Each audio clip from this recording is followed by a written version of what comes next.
جیسے جیسے دور آگے بڑھتا جائے گا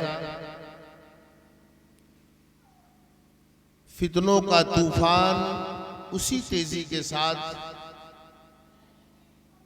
امت مسلمہ کو اپنے ناپاک چادر میں لپیٹتی جائے گی۔ نہ وہاں اختلاف تھا، نہ وہاں کوئی شکایت تھی، نہ وہاں کوئی معاملات تھے۔ یہ سب فتنہ خوروں نے اپنی شرارت اور اپنی ناپاک سازشوں کو عروج پر لانے کے لیے ان شخصیتوں تک یہ پہنچ رہے ہیں۔ یہ انتہائی افسوسناک ہے، لیکن یاد رکھیں کہ دور کتنا بھی کیسا گزر آئے، لیکن یقیناً عشق و محبت کا جو چراغ امام احمد رضا خان فاضل بریلوی رضی اللہ تعالیٰ عنہ نے ہم سنیوں کے سینے میں جلایا ہے، اگر انشاءاللہ ہم ان کے غلامی کا پٹا اپنے گلے میں ڈالے رہیں گے تو یقین کے ساتھ جانیے کہ انشاءاللہ تبارک و تعالی وہ شخص بہکے گا نہیں۔ میں آپ کو چند جملوں میں بہت مضبوط بات بتا دوں۔ یہ فتنہ بہت تیزی سے بڑھ رہا ہے اس وقت، یہ مولائیت کا فتنہ، اور وہ اپنے آپ کو انہوں نے گرو بھی بنا لیا ہے، اور مولائیت۔ دیکھیے ایک بات یہ سمجھ لیجئے، یعنی دو جملوں کے اندر میں اس بات کا خلاصہ کر رہا ہوں۔ گھر میں مولا علی کا کوئی جواب نہیں ہے، گھر میں مولا علی کا کوئی جواب نہیں ہے، اور در میں صدیق اکبر کا کوئی جواب نہیں ہے۔ در میں صدیق اکبر کا کوئی جواب نہیں، اور گھر میں مولا علی کا کوئی جواب نہیں ہے، اور ان میں کوئی اختلاف نہ تھا۔ یہ آپس میں اس قدر شیر و شکر تھے، اس قدر ان میں اخوت اور محبت تھی کہ ان کا مقصد ایک تھا، اسلام کو اس دیار سے اس دیار تک کیسے لے جایا جائے، اسلام کو کیسے آگے بڑھایا جائے، لوگوں کو اسلام کے دامن میں کیسے لایا جائے، اسلام کی سرحدوں کو کس قدر وسعت دی جائے۔ ان کا دن رات یہ خواب تھا، اور اس پر یہ گامزن تھے، اور یہی کام کر رہے تھے۔ حضرات، جس ذات کا نام صدیق اکبر ہے، جنہیں خراج عقیدت پیش کرنے کے لیے آج ہم اور آپ یہاں بیٹھے ہوئے ہیں، اس ذات کی قربانی، اس کا اشار، اس کی غلامی اور ان کی وفاداری اور ان کے کیا کہتے ہیں قربانیوں کو آج زمانہ یاد کرو اس وقت کو کہ جب حضرت عائشہ صدیقہ رضی اللہ تعالیٰ عنہا ہے، اور آقا کائنات ارشاد فرماتے ہیں آسمان کی طرف رخ مصطفیٰ ہے اور آسمان کے ستارے دیکھ رہے ہیں، تو آپ ارشاد فرماتی ہے کیا کوئی ایسا بھی ہے، کیا کوئی ایسا بھی ہے جس کی نیکیاں یہ آسمان کے ستارے کے برابر ہو؟ تو آقا ارشاد فرماتے ہاں ہاں ایسا بھی ہے یا رسول اللہ، آخر وہ کون ہے جس کی نیکی کا یہ عالم ہے؟ تو آقا ارشاد فرماتے ہیں میری امت میں اس شخص کا نام عمر ہے، اس شخص کا نام عمر ہے۔ دل میں خیال گزرا کہ میں نے سوچا تھا کہ شاید میرے والد بزرگوار کا نام آئے گا، تو اب ارشاد فرماتی ہے کہ اور کوئی؟ تو بولے صدیق اکبر۔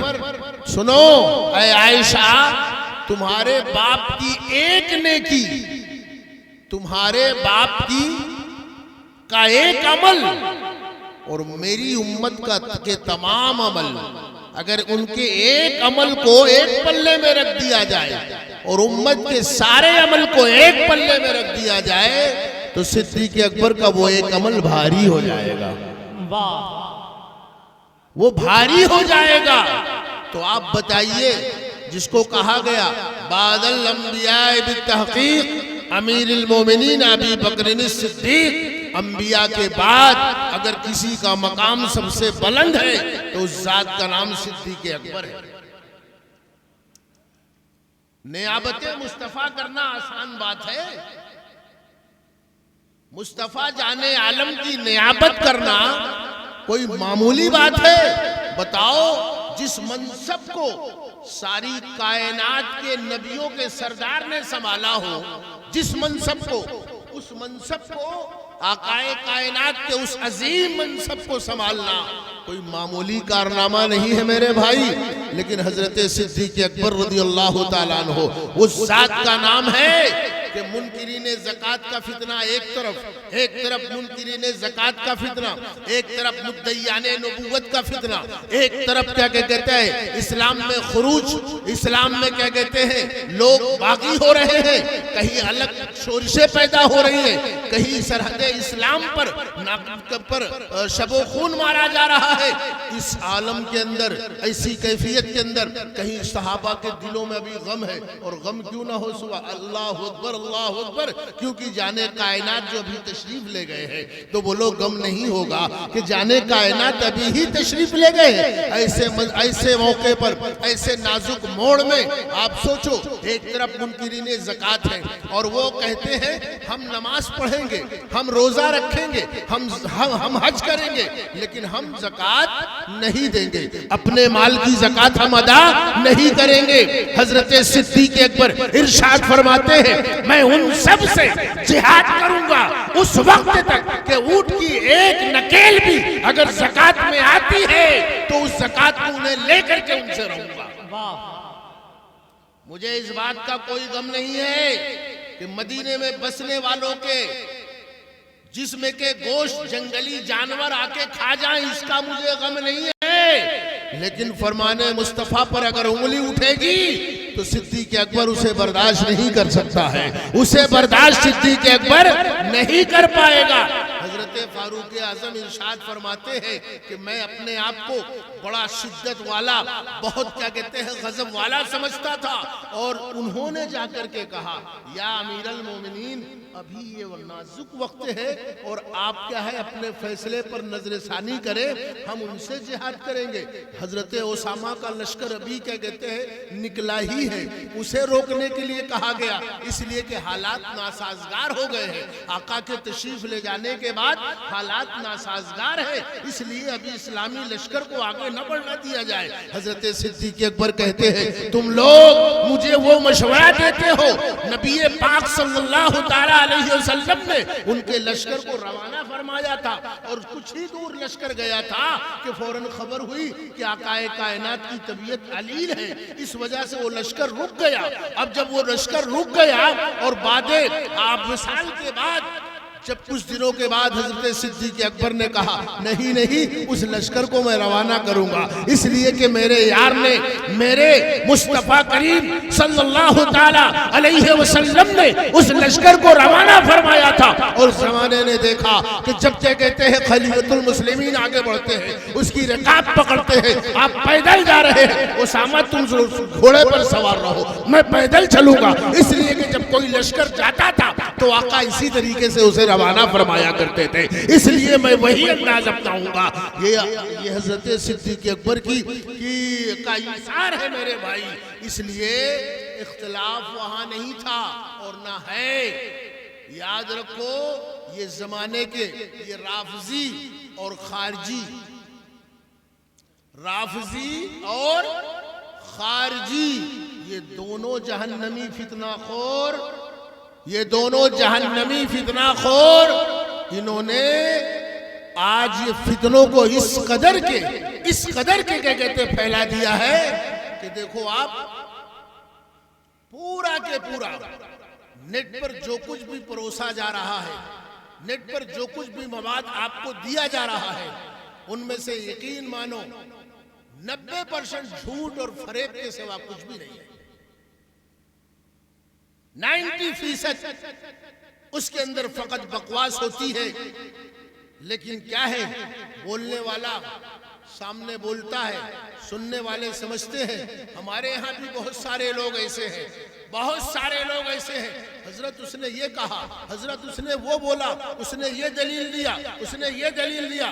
نالائق کہیں کا، تم اس کو جانتا تو ہے نہیں، اگر جانا ہوتا تو یہ بات بولتا ہی نہیں کہ کمینہ کہاں سے کہاں کٹنگ مار رہا ہے، کہاں سے کہاں یہ رانگ سائیڈ جا رہا ہے۔ یہ چونکہ تمہیں علم نہیں ہے اس لیے تم ایسی بکواس کر رہے ہو، اگر علم ہوتا تو ایسا نہ بولتے۔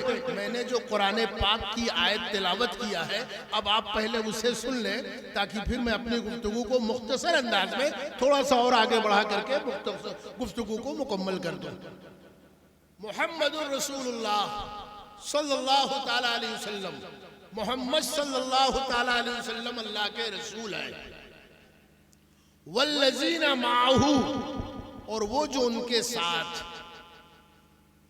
اور وہ جو ان کے ساتھ، والذین معہ، اور وہ جو ان کے ساتھ۔ دیکھیے مجموعی طور پر یہ آیت کریمہ تمام صحابہ کے لیے ہے، مجموعی طور پر، لیکن کیا کہتے ہیں ان میں سے جب اس کے کیا کہتے ہیں آیات پر آپ کیا ہے کہ کہتے ہیں الگ الگ خوبیوں پر جائیے تو اس کی ترتیب کچھ اور بتاتی ہے۔ وہ ترتیب کیا ہے؟ والذین معہ، اور وہ جو ان کے ساتھ، اشداء علی الکفار، کافروں کے لیے سخت غضبناک۔ والذین معہ سے کون ہے؟ اور وہ جو ان کے ساتھ حضرت صدیق اکبر کی ذات ہے۔ اشداء علی الکفار، کافروں کے لیے سخت غضبناک، یہ کس کی شان ہے؟ حضرت فاروق اعظم کی شان ہے۔ رحماء بینہم، آپس میں بے پناہ رحم دل، یہ کس کی شان ہے؟ حضرت عثمان غنی کی شان ہے۔ یہ حضرت عثمان غنی کی شان ہے۔ اور تراہم رکعاً سجداً یبتغون فضلا من اللہ ورضوانا، جب بھی تم انہیں دیکھو گے رکوع کرتے ہوئے، سجدہ کرتے ہوئے، خشیت الہی میں ان کی آنکھیں بھیگی ہوئی ہوگی۔ یہ کون سی ذات ہے جس کا قرآن نے یہ تذکرہ کیا؟ اس ذات کا نام مولائے کائنات، فاتح خیبر، داماد پیغمبر، آخر رسول، جوز البتول، سیدنا علی ابن ابی طالب کرم اللہ تعالیٰ وجہ الکریم۔ واہ واہ ماشاء اللہ۔ تو حضرات یہ اختلاف نہ وہاں تھا نہ یہ سوچ وہاں تھی، یہ تو فتنہ خوروں نے یہ فتنہ پیدا کر دیا ہے جو آج یہ ماحول بنا ہوا ہے۔ سبحان اللہ۔ تشریف لے آئے ہمارے مفتی صاحب قبلہ۔ اب ایک بات آپ کو یہ بتا دوں، باغ فدق، تو سب سے پہلے تو یہ بتا دوں کہ باغ فدق ہے کیا؟ آپ لوگ جانتے ہیں کیا؟ اگر جانتے ہو تو میں تھوڑا سا آگے چلوں، اور اگر نہیں جانتے ہیں تو اس کو تھوڑا بتا دینا ضروری ہے نا؟ باغ فدق ہے کیا؟ باغ فدق یہ اس باغ کو کہتے ہیں جہاں پر کھجوروں کے درخت تھے، سمجھ رہے ہیں؟ کھجوروں کے درخت تھے، اور اسے آقا کائنات صلی اللہ تعالیٰ علیہ وسلم نے سیدۃ النساء العالمین، سیدہ، طیبہ، طاہرہ، زکیہ، عابدہ، بطولہ، خاتون جنت حضرت فاطمہ الزہرا رضی اللہ تعالیٰ عنہا کو دیا تھا۔ ٹھیک سمجھ گئے آپ؟ اسے آقا نے دیا تھا، لیکن وصال کے بعد حضرت صدیق اکبر نے، چونکہ آقا نے ارشاد فرمایا کہ نبی کے مال، یعنی کہتے ہیں ان کے مال کا کوئی وارث نہیں ہوتا، اس بنیاد پر حضرت صدیق اکبر نے ان سے صرف گزارش کی۔ سمجھ رہے ہیں آپ؟ معاذ اللہ یہاں پر جو چھین لیا، غصب کر لیا اور لے لیا، اور کیا کہتے ہیں دنیا بھر کے جو الفاظ استعمال کیے جاتے ہیں نازیبا، بڑی تکلیف ہوتی ہے کہ یہ ظالم اسلام کے لباس میں داڑھی ٹوپی رکھ کر کے، کرتا پاجامہ پہن کر کے، اور کس طریقے سے نقب لگا رہے ہیں، کس طریقے سے سین ماری کر رہے ہیں، کن جملوں کا استعمال کر رہے ہیں۔ صدیق اکبر اس ذات کا نام ہے جو اس زمانے کے اندر عرب کے قبیلے میں ایک متمول گھرانہ، ایک دولت مند گھرانہ، ایک بہترین تاجر خود حضرت صدیق اکبر تھے، اور منصب خلافت پر فائز ہونے کے بعد یہ عالم ہوا کہ آپ کو بیت المال سے یومیہ خرچ دیا جانے لگا۔ یومیہ خرچ بیت المال سے لینے کی ضرورت کیوں پڑی؟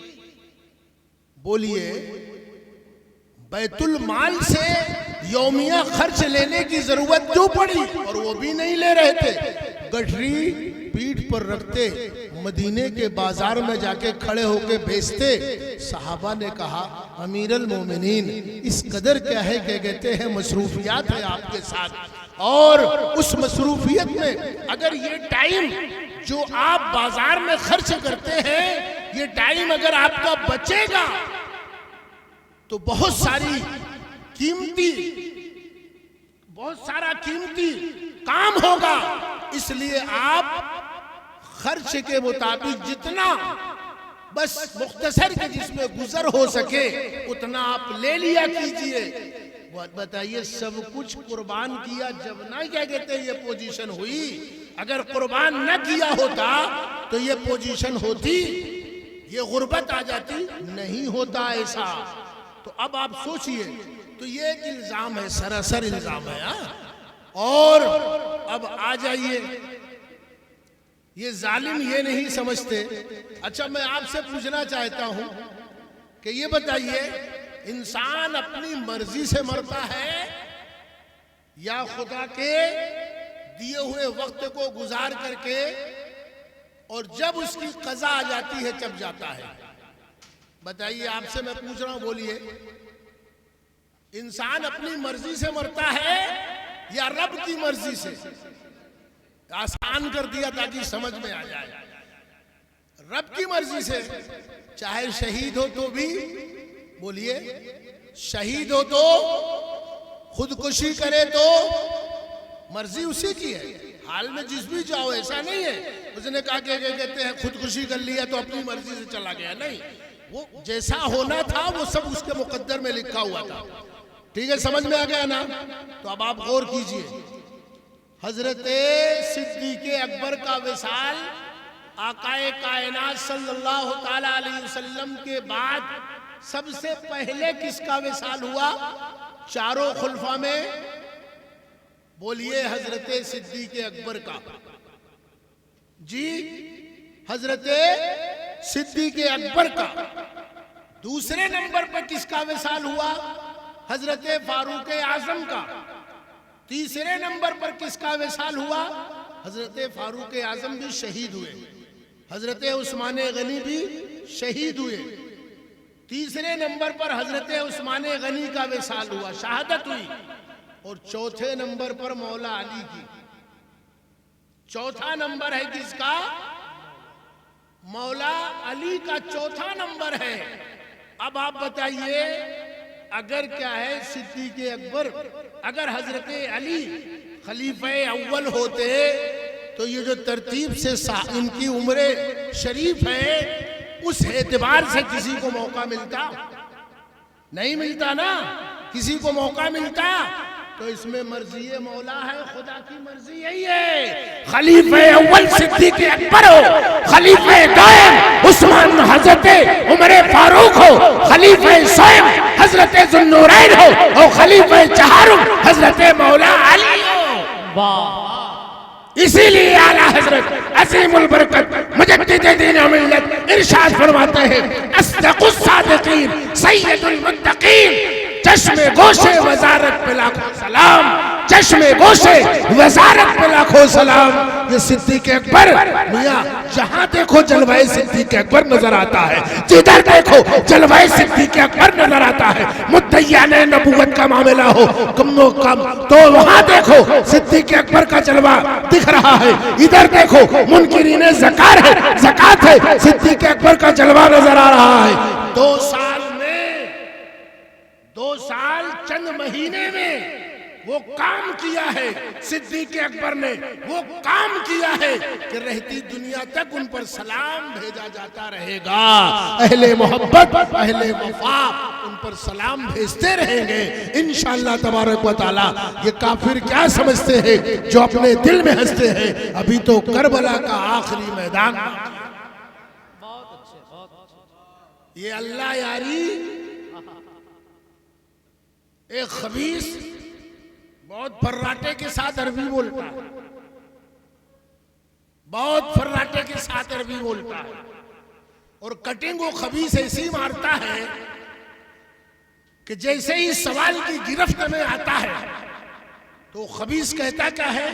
یعنی غور کرنا، جو بچے جو نوجوان دیکھتے ہوں گے ان کو یہ لگتا ہوگا کہ شاید اس کی بات کا کوئی جواب ہی نہیں ہے، کیونکہ بہت سے لوگوں نے مجھ سے کہا حضرت وہ جو سوال کرتا ہے اس سوال کا جواب کیوں نہیں دیتا. میں نے کہا تم کبھی غور کیے ہو جیسے ہی وہ پھنستا ہے ویسے ہی وہاں کے کہتے ہیں وہ آف کر دیتا ہے، ویسے ہی آف کر دیتا ہے. اس کو کتنے چیلنج دیے گئے. اچھا دوسرا یہ وہ خبیث کی چالاکی ہے. میں اہل تشیع کی بھی کتابوں کو نہیں مانتا، میں فلاں شیعہ مذہب کے فلاں مفسر کو بھی نہیں مانتا. وہ خبیث اس طریقے کی کٹنگ. ارے بھائی تیری تو ہے کون یہ بتا دے بھائی. جب تو کیا کہتے ہیں شیعہ بھی نہیں ہے تو سنی بھی نہیں ہے تو ابے ہے کیا؟ ارے جو نہ عورت ہو نہ مرد ہو تو وہ ہوتا کیا ہے؟ ہمیں جو نہ عورت ہو نہ مرد ہو تو بیچ والا ہوتا ہے کہ نہیں؟ جو آدھا ہوتا ہے اور آدھا ادھر والا ہوتا ہے. تو آپ سمجھ لو کہ جو کیا کہتے ہیں آدھا ادھر ہوگا آدھا ادھر ہوگا، اس کا حال کیا ہوگا وہ آپ کو اچھی طرح سمجھتے ہو. وہ مجیرہ ہی بجاتا رہے گا پوری زندگی، بس مجیرہ ہی بجائے گا، اس کے علاوہ کچھ کر نہیں سکتا. یہ جانتے ہو اس لیے اسلام ہے. اسلام تیری نبض، اسلام تیری نبض نہ ڈوبے گی حشر تک. تیری رگوں میں خون ہے چار یار کا. وما علینا الا البلاغ المبین. السلام علیکم ورحمۃ اللہ وبرکاتہ.